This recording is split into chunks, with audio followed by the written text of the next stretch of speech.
आज हम भारतीय स्वतंत्रता संग्राम के एक ऐसे दांव की कहानी में उतरेंगे जो अगर सफल हो जाता तो शायद भारत का इतिहास और भूगोल भी दोनों कुछ और होते। ये कहानी है एक ऐसे नेता की जिन्होंने अंग्रेजों को उनके ही घर में मात देने के लिए पूरी दुनिया का चक्कर लगा दिया और दुश्मन के दुश्मन से हाथ मिला लिया। बिल्कुल, ये कहानी है सुभाष चंद्र बोस और उनकी आजाद हिंद फौज की। हमारे पास जो स्रोत हैं वो सिर्फ घटनाओं का ब्यौरा नहीं देते, वो हमें उस दौर की सोच और उस जज्बे के अंदर तक ले जाते हैं। जी। तो चलिए इस कहानी के सबसे नाटकीय मोड़ से शुरू करते हैं। साल 1941, जर्मनी। सुभाष चंद्र बोस जो कलकत्ता में नजरबंद थे, भेष बदलकर अंग्रेजों को चकमा देते हुए बर्लिन पहुंच चुके हैं। बिल्कुल। और दुनिया के सबसे ताकतवर और कह सकते हैं कुख्यात तानाशाह एडोल्फ हिटलर के सामने बैठे हैं। मेरे तो ये सोचकर ही रोंगटे खड़े हो जाते हैं। ये मुलाकात अपने आप में किसी थ्रिलर फिल्म के सीन जैसी है। हाँ, स्रोत बताते हैं कि बोस को हिटलर के ऑफिस में इंतजार करने के लिए कहा गया। थोड़ी देर में एक शख्स अंदर आया जो हूबहू हिटलर जैसा दिखता था। अच्छा। उसने हाथ मिलाने के लिए बढ़ाया, लेकिन बोस अपनी जगह से हिले तक नहीं, बस सिर हिलाकर अभिवादन किया। वो चला गया। फिर दूसरा आया, फिर तीसरा, सब हिटलर के हमशक्ल। और बोस शांत बैठे रहे। बिल्कुल।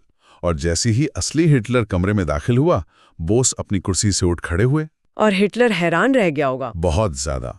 उसने पूछा कि आपको कैसे पता चला कि मैं ही असली हूं? इस पर बोस का जवाब बहुत दिलचस्प था। उन्होंने कहा, मैंने सिर्फ आपसे हाथ मिलाने का फैसला किया था। वाह, ये आत्मविश्वास दिखाता है कि वो वहां एक मदद मांगने वाले की तरह नहीं गए थे। नहीं, बिल्कुल नहीं। वो एक देश के प्रतिनिधि के तौर पर एक बराबर की हैसियत से गए थे। एक मिनट, लेकिन यहीं पर एक बहुत बड़ा और मुश्किल सवाल खड़ा होता है। आजादी के लिए लड़ रहा एक नेता हिटलर जैसे तानाशाह के साथ हाथ क्यों मिला रहा था, जिसके हाथ लाखों लोगों के खून से रंगे थे? क्या ये सिर्फ एक दुश्मन का दुश्मन दोस्त वाली रणनीति थी, या बोस को इसके नैतिक परिणामों की कोई चिंता नहीं थी? ये एक बहुत जरूरी सवाल है और हमारे स्रोत इस पहेली को सुलझाने में मदद करते हैं। देखिए, बोस का नजरिया बहुत ही व्यवहारिक था, कह सकते हैं कि प्रैग्मैटिक। उनका एक ही लक्ष्य था। एक ही लक्ष्य, भारत की आजादी, और उसके लिए वो किसी भी साधन का इस्तेमाल करने को तैयार थे, चाहे वो कितना भी विवादास्पद क्यों ना हो। उनकी सोच साफ थी। बिल्कुल साफ। ब्रिटेन हमारा दुश्मन है, जर्मनी ब्रिटेन का दुश्मन है, इसलिए जर्मनी हमारा स्वाभाविक सहयोगी है। उन्होंने हिटलर की विचारधारा को नहीं अपनाया, बल्कि उसकी सैन्य ताकत का इस्तेमाल अपने मकसद के लिए करना चाहा। जी, ये एक बहुत बड़ा जुआ था। और इसी मुलाकात से नेताजी की उपाधि वाली कहानी भी जुड़ी है ना? हाँ, ये किस्सा बहुत मशहूर है कि हिटलर ने ही उन्हें ये उपाधि दी थी। कहा जाता है कि बोस के आत्मविश्वास और अपने देश के लिए लड़ने के जज्बे को देखकर हिटलर इतना प्रभावित हुआ कि उसने उन्हें नेताजी कहकर पुकारा। लेकिन इस पर कुछ विवाद भी है शायद। हाँ, कुछ इतिहासकार इस पर सवाल उठाते हैं। हमारे स्रोत बताते हैं कि ये उपाधि उन्हें जर्मनी में भारतीय सैनिकों और छात्रों ने आदर से देना शुरू किया था। लेकिन हिटलर वाली कहानी इस बात का प्रतीक बन गई कि बोस का कद उस वक्त कितना बड़ा हो चुका था। तो इस मुलाकात का नतीजा क्या निकला? बोस ने हिटलर से क्या मांगा? उन्होंने एक बहुत ही साहसी प्रस्ताव रखा। उन्होंने कहा, आपके पास करीब 3 लाख भारतीय सैनिक हैं जिन्हें उत्तरी अफ्रीका में युद्धबंदी बनाया गया है। जो अंग्रेजों के लिए लड़ रहे थे? हाँ, लड़ तो अंग्रेजों के लिए रहे थे, लेकिन हैं तो हिंदुस्तानी। आप इन्हें मुझे सौंप दीजिए, मैं इनसे एक सेना बनाऊंगा और ब्रिटेन के खिलाफ लड़ूंगा। ये आइडिया तो किसी ने सोचा भी नहीं होगा। बिल्कुल। तो बोस के पास अब एक सेना थी, लेकिन वो यूरोप में फंसी थी। हजारों सैनिकों को यूरोप से भारत की सीमा तक पहुंचाना, ये तो अपने आप में एक बहुत बड़ी चुनौती थी। लॉजिस्टिक्स का एक पहाड़ था। इस लगभग असंभव चुनौती को कैसे पूरा किया गया, इसका जवाब छिपा था पूरब में। जापान? हाँ, जहां एक और विश्व शक्ति जापान अंग्रेजों के खिलाफ अपनी बिसात बिछा रहा था। हिटलर ने बोस की मदद करने का फैसला किया और उन भारतीय युद्धबंदियों को जर्मनी से जापान भेज दिया गया। और यहीं से इस कहानी का दूसरा और शायद सबसे अहम अध्याय शुरू होता है। जी।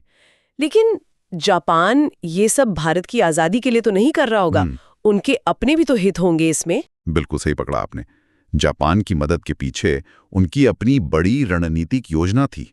स्रोत के अनुसार जापान ग्रेटर ईस्ट एशिया को प्रॉस्पेरिटी स्फीयर बनाना चाहता था, यानी एक ऐसा इलाका जहां से पश्चिमी ताकतों को बाहर कर दिया जाए और जापान का दबदबा हो। वे बर्मा और भारत में एक पपेट अपनी समर्थक सरकार स्थापित करके ब्रिटिश साम्राज्य को एशिया से उखाड़ फेंकना चाहते थे। तो ये बोस के लिए एक अवसर भी था और एक जोखिम भी। बहुत बड़ा जोखिम। एक साम्राज्य से आजाद होकर कहीं दूसरे के प्रभाव में ना आ जाएं। ये तो बहुत ही महीन धागे पर चलने जैसा था। तो जापान में क्या हुआ? जापान ने इन सैनिकों को सिर्फ ट्रेनिंग और आधुनिक हथियार ही नहीं दिए, बल्कि एक बहुत बड़ा प्रतीकात्मक कदम उठाया। अंडमान और निकोबार वाला किस्सा। हाँ, उन्होंने अंडमान और निकोबार द्वीप समूह, जिसे उन्होंने अंग्रेजों से जीता था, सुभाष चंद्र बोस को तोहफे में दे दिया। और बोस ने तुरंत उन द्वीपों पर तिरंगा फहराया और उनका नाम बदलकर शहीद और स्वराज द्वीप रख दिया। जी। इसके बाद 1943 में उन्होंने सिंगापुर में आज़ाद हिंद सरकार की स्थापना की। ये सिर्फ एक सेना नहीं थी। ये भारत की एक समानांतर सरकार थे। बिल्कुल, जिसे जर्मनी, जापान, इटली समेत 9 देशों ने मान्यता भी दी थी। और यहीं पर आज़ाद हिंद फौज को वो चेहरा मिला जिसकी उसे सख्त जरूरत थी। हाँ, ये भी समझना जरूरी है कि आईएनए की नींव कैप्टन मोहन सिंह ने रखी थी और बाद में अनुभवी क्रांतिकारी रास बिहारी बोस ने इसे संभाला। लेकिन तब तक उनकी उम्र काफी हो चुकी थी। जी, रास बिहारी बोस 70 के पार हो चुके थे। फौज को एक ऐसे जोशीले कमांडर की जरूरत थी जो सैनिकों में जान फूंक सके, और वो काम सुभाष चंद्र बोस ने किया। उनका व्यक्तित्व ही करिश्माई था और उन्होंने आते ही फौज में एक नई ऊर्जा भर दी। और इसी ऊर्जा का प्रतीक बना उनका वो नारा जो आज भी हमारे रोंगटे खड़े कर देता है। तुम मुझे खून दो, मैं तुम्हें आजादी दूंगा। ये सिर्फ एक नारा नहीं था, है ना? कि जब बोस ने ये भाषण दिया तो माहौल में जैसे बिजली दौड़ गई। क्या हुआ था? नौजवान लड़के लड़कियां अपनी सीट से उठकर चाकू और कटार से अपना हाथ काटकर खून से आजादी के प्रतिज्ञा पत्र पर दस्तखत करने लगे। एक होड़ सी लग गई थी कि कौन देश के लिए अपना खून पहले देगा। वाह, ये तो उस दिन तारों ने देखा था हिंदुस्तानी विश्वास नया, जब लिखा भारत के महारणवीरों ने खून से इतिहास नया। मतलब लोग सच में अपनी जान देने को तैयार थे। और बोस एक बेहतरीन संगठन करता भी थे। उन्होंने फौज को ब्रिगेड में बांटा, महिलाओं के लिए रानी लक्ष्मीबाई के नाम पर झांसी की रानी रेजिमेंट बनाई, जो उस दौर के लिए एक क्रांतिकारी कदम था। बहुत क्रांतिकारी। और इसके अलावा गांधी ब्रिगेड, नेहरू ब्रिगेड और आजाद ब्रिगेड भी बनाई। ये बहुत दिलचस्प है। बोस के तो महात्मा गांधी और नेहरू के साथ गहरे वैचारिक मतभेद थे। हाँ थे। फिर उनके नाम पर ब्रिगेड क्यों बनाई? क्या ये सिर्फ एक राजनीतिक चाल थी ताकि भारत में गांधी नेहरू के समर्थकों को भी अपने साथ जोड़ा जा सके, या ये सच में उनके मन में सम्मान को दिखाता था? देखिए, ये दोनों का मिलाजुला रूप था। बोस गरम दल की विचारधारा के थे, यानी वो मानते थे कि आजादी के लिए सीधी और क्रांतिकारी कार्रवाई जरूरी है। और गांधी नेहरू नरम दल के थे। हाँ, जो अहिंसक और संवैधानिक सुधारों में विश्वास रखते थे। मतभेद गहरे थे, लेकिन बोस ये भी जानते थे कि भारत की आजादी की लड़ाई में इन नेताओं का योगदान कितना बड़ा है। तो उनके नाम पर ब्रिगेड बनाकर वो एक संदेश दे रहे थे। बिल्कुल, कि रास्ते भले ही अलग हों, मंजिल एक है, भारत की आजादी। उनमें मतभेद थे, मनभेद नहीं। और इसका सबसे बड़ा सबूत तो तब मिला जब उन्होंने सिंगापुर रेडियो से महात्मा गांधी को संबोधित किया। जी, उन्होंने गांधी जी को पहली बार राष्ट्रपिता कहकर संबोधित किया और भारत की आजादी की इस अंतिम लड़ाई के लिए उनका आशीर्वाद मांगा। हमारे स्रोत में इसकी एक बहुत अच्छी मिसाल दी है। हाँ, गणित और सामान्य अध्ययन के शिक्षक वाली।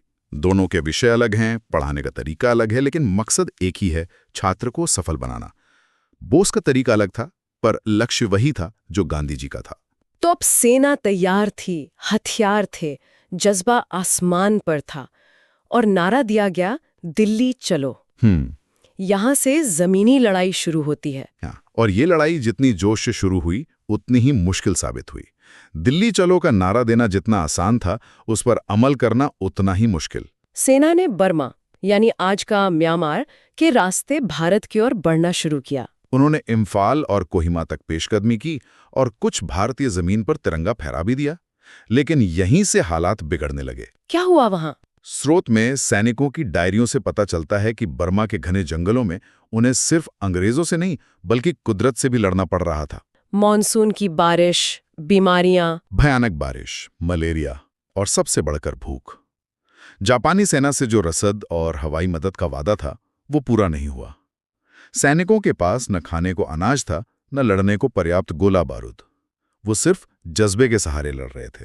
और फिर दुनिया के दूसरे कोने में कुछ ऐसा हुआ जिसने इस पूरे अभियान का रुख ही पलट दिया। बिल्कुल, 6 और 9 अगस्त 1945। हिरोशिमा और नागासाकी। हाँ, अमेरिका ने परमाणु बम गिरा दिए। जापान ने बिना शर्त आत्मसमर्पण कर दिया। जर्मनी पहले ही हार चुका था और धुरी राष्ट्रों की हार के साथ ही द्वितीय विश्व युद्ध खत्म हो गया। इसका आजाद हिंद फौज पर क्या असर पड़ा? इसका असर विनाशकारी था। जापान के आत्मसमर्पण का मतलब था कि आईएनए की पूरी सप्लाई लाइन, उनके हथियार, उनका पैसा, उनका हवाई कवर सब एक झटके में गायब हो गए। बिल्कुल। वे बर्मा के जंगलों में पूरी तरह से अकेले और बेसहारा रह गए थे। इसके बाद अंग्रेजों ने पूरी ताकत से हमला किया और हजारों सैनिकों को गिरफ्तार कर लिया गया। दिल्ली चलो का सपना दिल्ली से बहुत दूर बर्मा के जंगलों में ही थम गया। और इन गिरफ्तार सैनिकों पर दिल्ली के लाल किले में मुकदमा चलाया गया। अंग्रेज उन्हें देशद्रोही साबित करके एक मिसाल बनाना चाहते थे। हाँ, अंग्रेजों की योजना तो यही थी। उन्होंने कर्नल प्रेम सहगल, कर्नल गुरबख्श सिंह ढिल्लों और मेजर जनरल शाहनवाज खान पर देशद्रोह का मुकदमा चलाया, लेकिन उनका ये दाव उल्टा पड़ गया। कैसे? जैसे ही मुकदमे की खबर देश में फैली, पूरे भारत में जैसे एक तूफान आ गया। लोग इन सैनिकों को देशद्रोही नहीं बल्कि देश के हीरो मान रहे थे। मतलब जो फौज जंग के मैदान में हार गई थी, वो लोगों के दिलों में जीत रही थी। इससे भी कहीं ज्यादा पूरे देश में हड़तालें हुई, प्रदर्शन हुए और सबसे बड़ी बात, इस मुकदमे ने ब्रिटिश भारतीय सेना के भारतीय सैनिकों को भी झकझोर दिया। अच्छा। 1946 में रॉयल इंडियन नेवी में जो विद्रोह हुआ, उसकी एक बड़ी प्रेरणा आजाद हिंद फौज के यही सैनिक थे। अंग्रेजों को समझ आ गया कि अब वो भारतीय सैनिकों के बल पर भारत पर राज नहीं कर सकते। और जनता के दबाव के कारण, भारी दबाव और बिगड़ते हालात को देखते हुए वाइसरॉय को इन तीनों अधिकारियों की सजा माफ करनी पड़ी। तो इस पूरी चर्चा का सार क्या निकलता है? आजाद हिंद फौज का अभियान सैन्य रूप से तो असफल रहा, लेकिन क्या उसने भारत की आजादी की लड़ाई को आगे बढ़ाया? बिल्कुल। हमारे स्रोत एक बहुत महत्वपूर्ण निष्कर्ष पर पहुंचते हैं। आजाद हिंद फौज का सैन्य अभियान भले ही दिल्ली न पहुंच पाया हो, लेकिन उसने अंग्रेजी साम्राज्य की अजेय होने की धारणा को चकनाचूर कर दिया। उसने ये साबित कर दिया कि भारतीय सिर्फ अहिंसक तरीकों से ही नहीं बल्कि हथियार उठाकर भी अपनी आजादी के लिए लड़ने का मादा रखते हैं। इस फौज और लाल किले के मुकदमे ने राष्ट्रवाद की एक नई लहर पैदा की। हाँ, और उस लहर ने अंग्रेजों के ताबूत में आखिरी कील ठोकने का काम किया। देखिए, द्वितीय विश्व युद्ध ने ब्रिटेन को आर्थिक रूप से तोड़ दिया था और आईएनए ने उनकी राजनीतिक इच्छा शक्ति को। सुभाष चंद्र बोस की कहानी साहस, रणनीति और मतलब एक अविश्वसनीय देशभक्ति की मिसाल है। एक ऐसा नेता जिसने सब कुछ दांव पर लगा दिया। वो एक बेहतरीन सेनापति और दूरदर्शी नेता थे। उनकी कहानी हमें सोचने पर मजबूर करती है। और यहीं पर एक सवाल मन में आता है, जैसे हमारे स्रोत भी उठाते हैं। क्या? सोचिए, अगर द्वितीय विश्व युद्ध का अंत अलग होता, अगर परमाणु बम न गिराए जाते और जापान युद्ध में बना रहता, तो आजाद हिंद फौज का ये सैन्य अभियान भारत के इतिहास को किस तरह से बदल सकता था? क्या वो दिल्ली पहुंच पाते? और अगर पहुंचे तो आजाद भारत का स्वरूप क्या होता? इतिहास वो है जो हुआ, लेकिन ये सोचना कि क्या हो सकता था, हमें उस दौर की जटिलताओं को और बेहतर ढंग से समझाता है।